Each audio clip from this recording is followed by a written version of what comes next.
Olá, tudo bem? Gente, nós estamos dando continuidade à leitura do livro As 5 Linguagens do Amor. Meu nome é Ivana Gomes e esse é o áudio de número 29.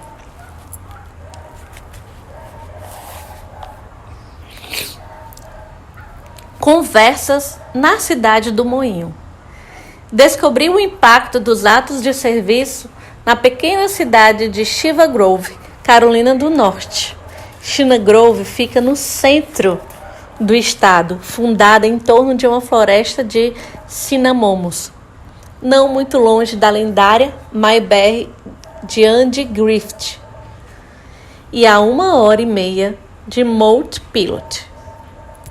Na época da história relatada a seguir, China Grove era uma cidade têxtil, com uma população de 1.500 pessoas.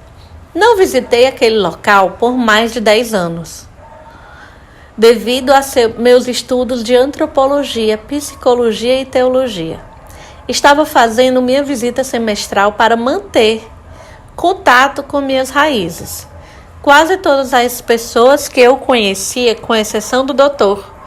Shin e do Dr. Smith, trabalhavam no moinho. O Dr. Shin era médico e o Dr. Smith, dentista. E, é claro, havia o pregador Blackburn, que era pastor da igreja.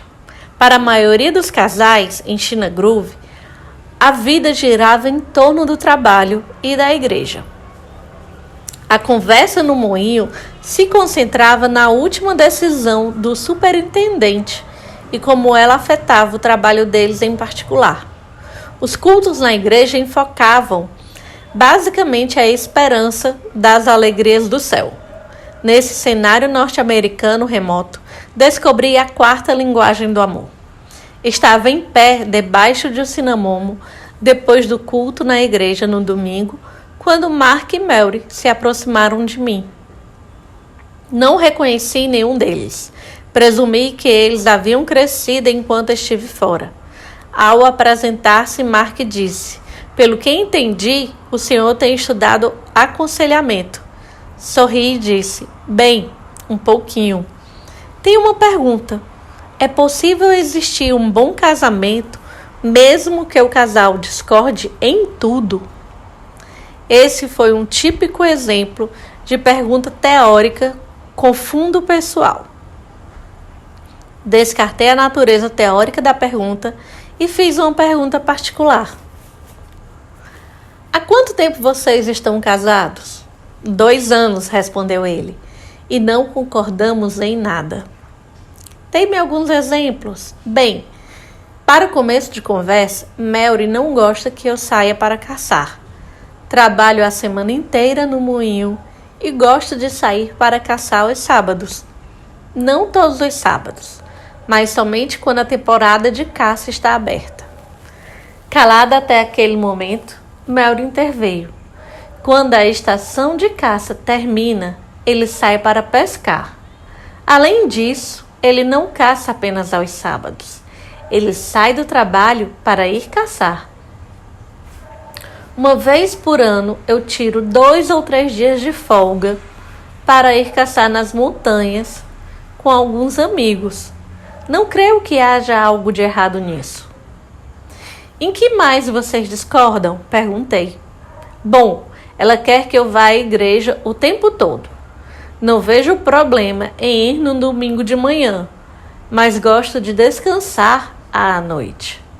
Não me importa que ela vá, mas não acho que eu tenho de ir." Mary interrompeu mais uma vez. "No fundo, você também não quer que eu vá. Fica irritado toda vez que saio pelaquela porta." Sabia que as coisas não deveriam esquentar dessa maneira, debaixo daquela árvore frondosa defronte a uma igreja. Jovem aspirante a conselheiro, eu temia que a situação toda estivesse acima da minha capacidade. Instruído a fazer perguntas e a ouvir, porém, continuei. "Sobre que outras coisas vocês discordam?" Dessa vez, Mary respondeu: "Ele quer que eu fique em casa o dia todo e faça os serviços domésticos. Ele fica louco se saio para ver minha mãe. fazer compras ou qualquer outra coisa. Ele a interrompeu.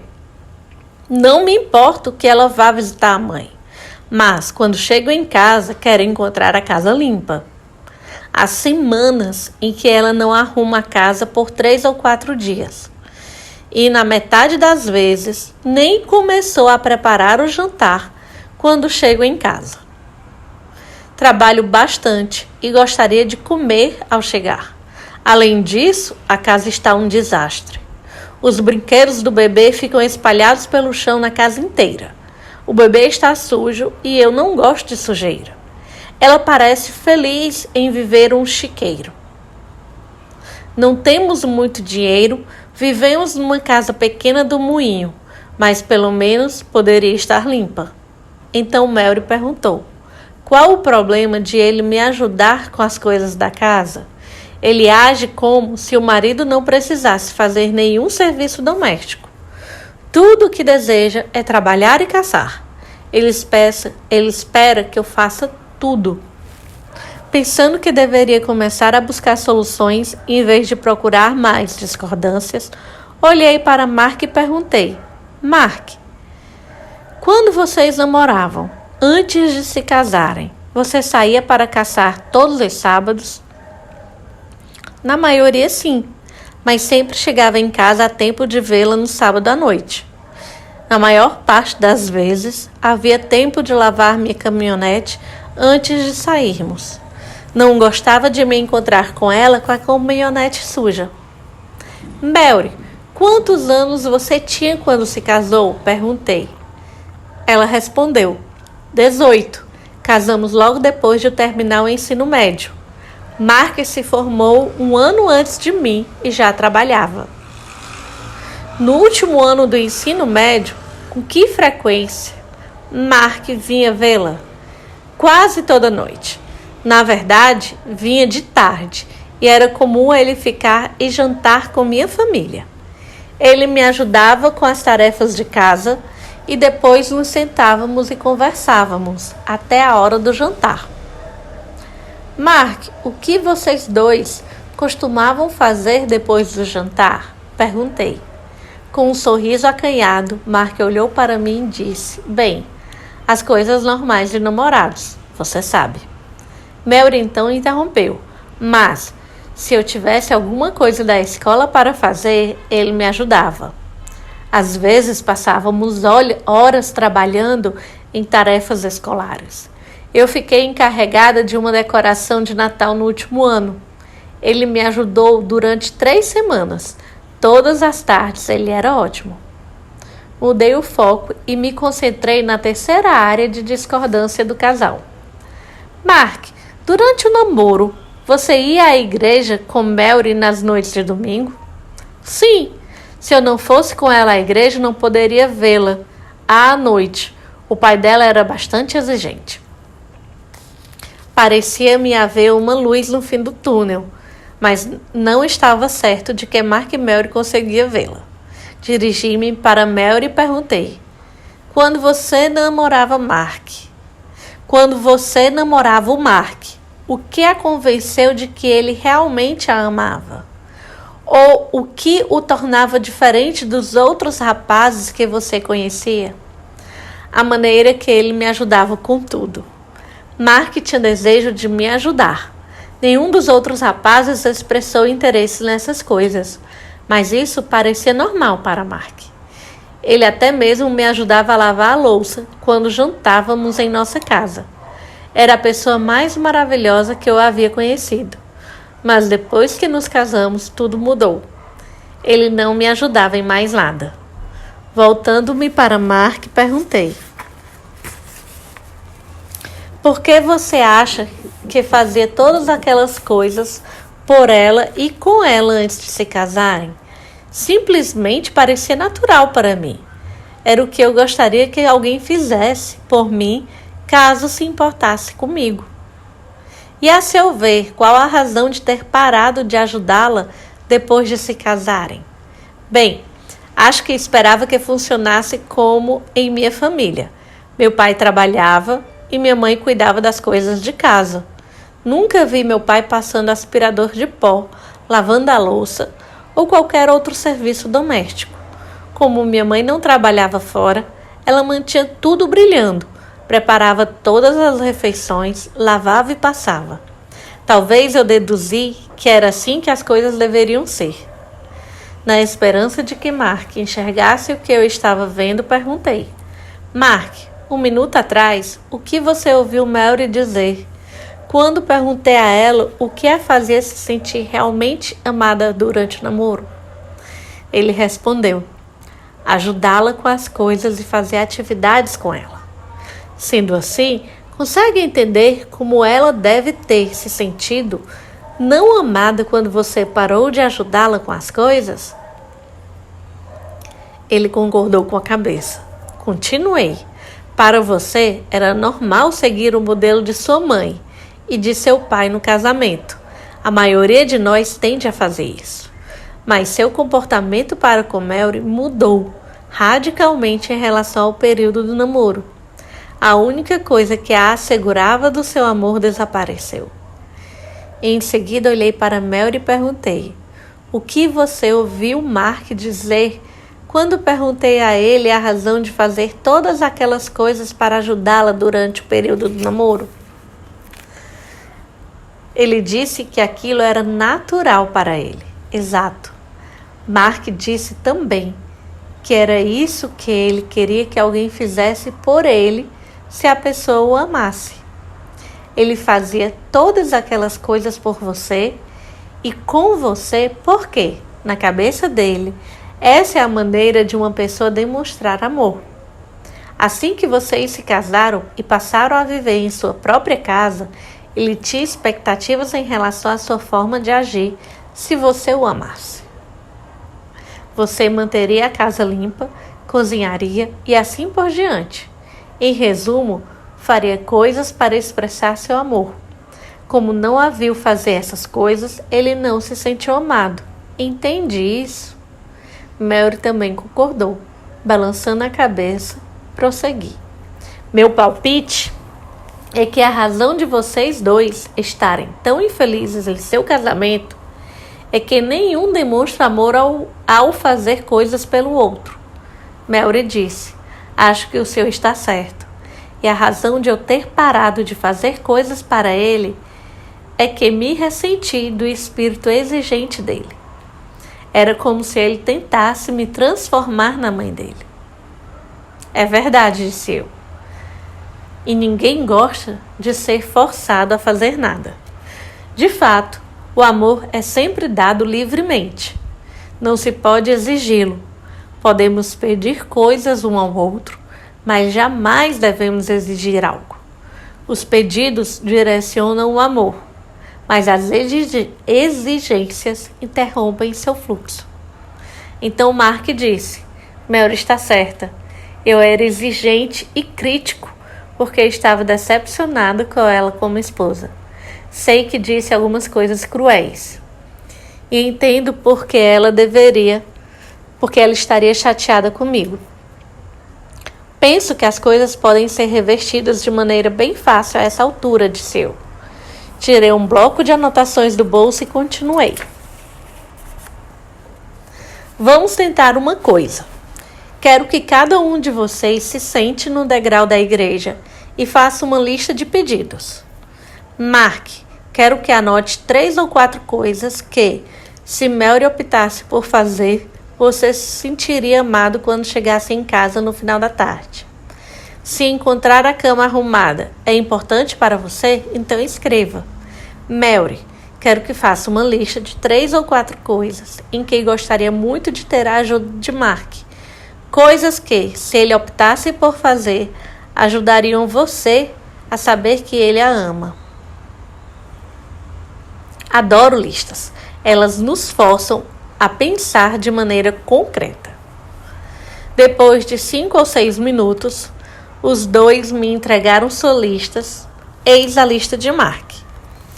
Arrumar as camas todos os dias, lavar o rosto do bebê antes de eu chegar em casa, colocar os sapatos no armário antes de eu voltar do trabalho, tentar pelo menos começar o preparo do jantar antes de eu chegar em casa, de modo que possamos comer cerca de 30 a 45 minutos após minha chegada. Li a lista em voz alta e disse a Mark: entendo que você está dizendo que, se Mary optar por fazer essas 4 coisas, você as enxergará como atos de amor por você. Ele respondeu: isso mesmo. Se ela fizer essas 4 coisas, me ajudará bastante a mudar minha atitude em relação a ela. Em seguida, li a lista de Mary. Gostaria que ele lavasse o carro toda semana, em vez de esperar que eu faça isso.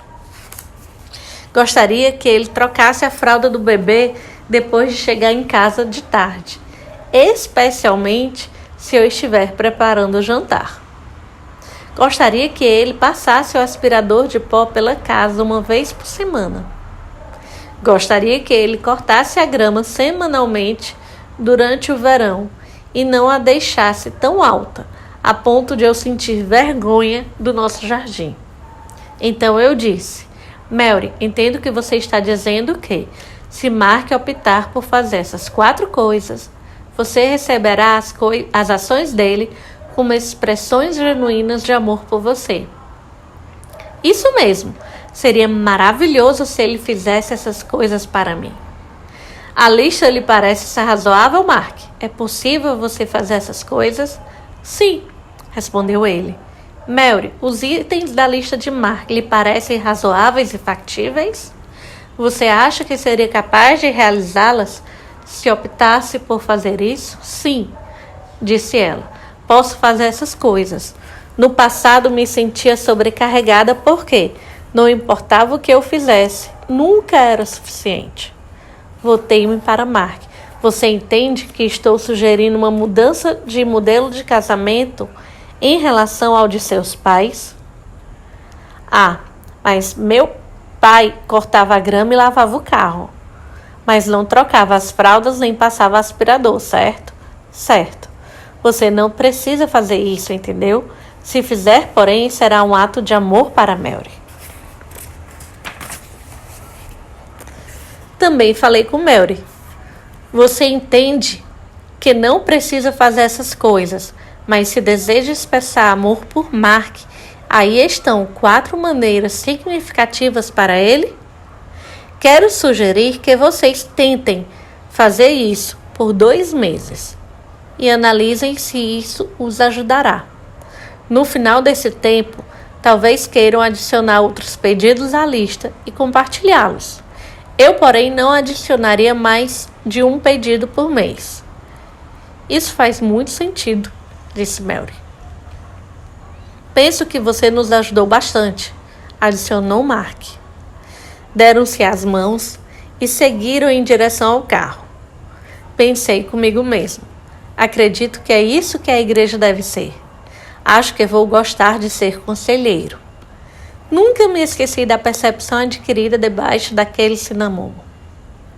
Depois de anos de pesquisa, dei-me conta da situação singular de Mark e Mary. Me apresentaram. É muito raro encontrar um casal em que os dois possuem a mesma linguagem do amor. Atos de serviço eram a linguagem do amor primária, tanto para Mark quanto para Mary. Centenas de indivíduos podem se identificar com ele ou com ela e reconhecer que a principal maneira de se sentirem amados ocorre por meio de atos de serviço da parte de seu cônjuge. Guardar os sapatos, trocar as fraldas do bebê, lavar a louça ou o carro, passar o aspirador ou cortar a grama são atitudes que falam muito alto à pessoa cuja linguagem do amor primária são atos de serviço. Você pode estar pensando, se Mark e Mary possuíam a mesma linguagem do amor primária, por que tinham tantos problemas? A resposta reside no fato de que eles falarem dialetos diferentes. Faziam coisas um para o outro, mas não as mais importantes. Forçados a pensar de forma concreta, identificaram facilmente seus dialetos específicos. Para Mary, consistia em lavar o carro, trocar a fralda do bebê, passar o aspirador na casa e cortar a grama. Enquanto para Mark era arrumar a cama, lavar o rosto do bebê, colocar os sapatos no armário e ter o jantar encaminhado quando ele chegasse em casa do trabalho. Quando começaram a falar os dialetos corretos, o tanque de amor de ambos começou a se encher. Como atos de serviço eram a linguagem do amor primária deles, aprender o dialeto específico do outro foi relativamente fácil. Antes de nos despedirmos de Mark e Mary, gostaria de fazer outras 3 observações.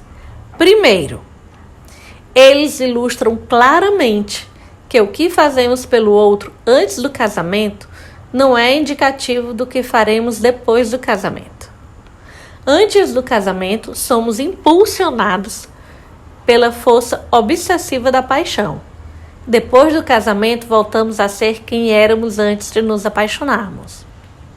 Nossas ações são influenciadas pelo modelo de nossos pais. Nossa própria personalidade, nossas percepções do amor, nossas emoções, necessidades e nossos desejos. Apenas uma coisa é certa em relação ao nosso comportamento. Ele não será o mesmo de quando estávamos apaixonados. Isso me leva à segunda verdade, ilustrada por Mark e Mary. O amor é uma escolha e não pode ser forçado. Os dois criticavam o comportamento um do outro e não chegavam a lugar nenhum. Assim que decidiram fazer pedidos em vez de exigências, o casamento começou a se transformar.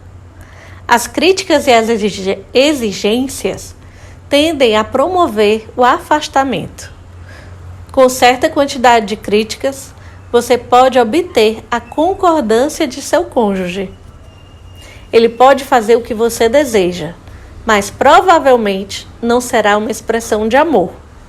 Você pode dar orientação ao amor por meio de pedidos como: gostaria que você lavasse o carro, ou trocasse a fralda do bebê, ou cortasse a grama. Mas não pode criar a vontade de amar. Cada um de nós decide diariamente amar ou não nosso cônjuge.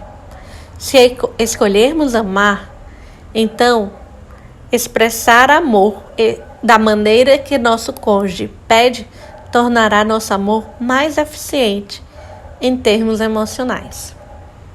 Existe uma terceira verdade que apenas o casal maduro será capaz de ouvir.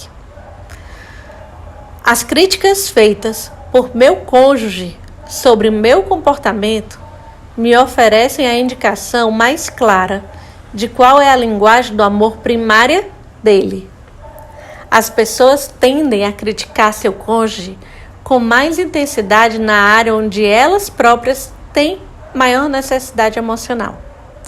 A crítica é uma maneira ineficaz de implorar amor.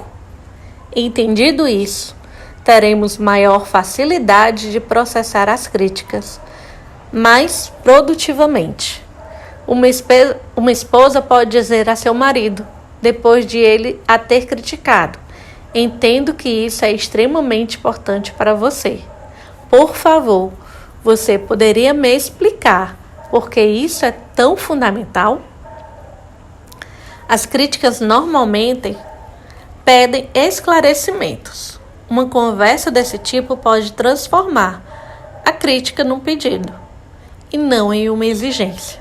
O fato de Mary criticar constantemente as saídas de Mark para caçar não era uma expressão de seu ódio pelo esporte.